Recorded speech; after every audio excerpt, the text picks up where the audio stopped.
The word of the week for the week of October 9th, 2022 is validation. V-A-L-I-D-A-T-I-O-N. Validation. The definition of validation is recognition or affirmation that a person or their feelings or opinions are valid or worthwhile. Our scripture comes from Romans 8, chapter 31st verse. What then shall we say to these things? If God is for us, who can be against us? And from Zephaniah 3rd chapter 17th verse. The Lord your God is with you, the mighty warrior who saves. He will take great delight in you. In his love, he will no longer rebuke you, but will rejoice over you with singing.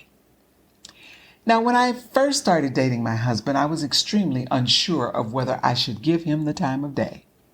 We're now celebrating 11 years of marriage this month. At the time, though, I was going through a major period of restoration after a serious medical setback while going through the dissolution of my previous marriage. I was kind of a cuckoo for Cocoa Puffs during this time. Although I was praying, I was not relying on God to validate the decisions I needed to make regarding this issue. It frightened me when my destined-to-be husband told me that as he saw me walk across the dance floor, God had told him that I was the one. To that, I responded, okay, but God has not said anything to me about you. I was just not there. At that time, there were too many things happening too fast. For those of you who know me, I am usually decisive. But this man's invasion in my life left me discombobulated and overwhelmed.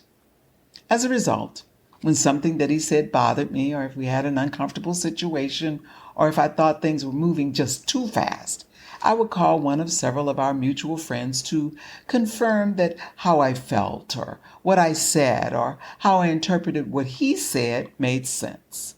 I was trying to use people who knew the both of us to validate me, my choices, and my emotions. Boy, what a mistake that was. Honestly, I was told things like, girl, you need to be careful.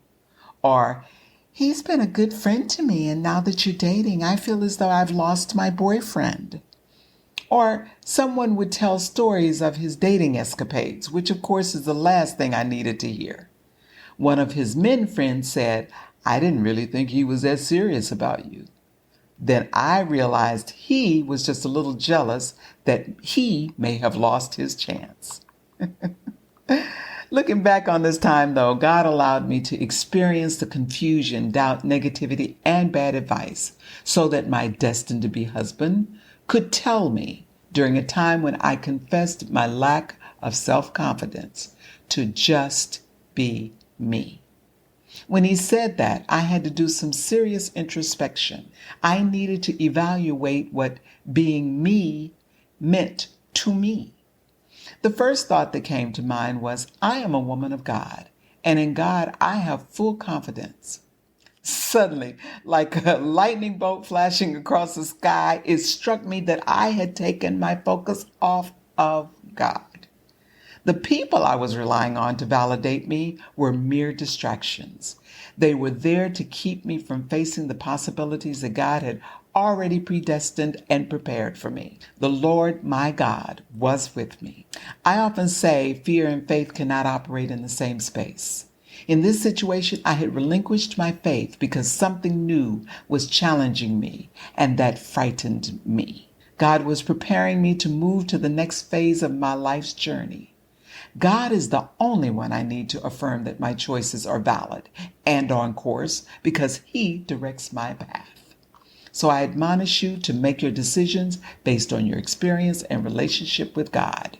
Trust that God will give you the answers and validation you need, whether you're moving across country, going through a life upheaval, or trying to determine if he or she is the one.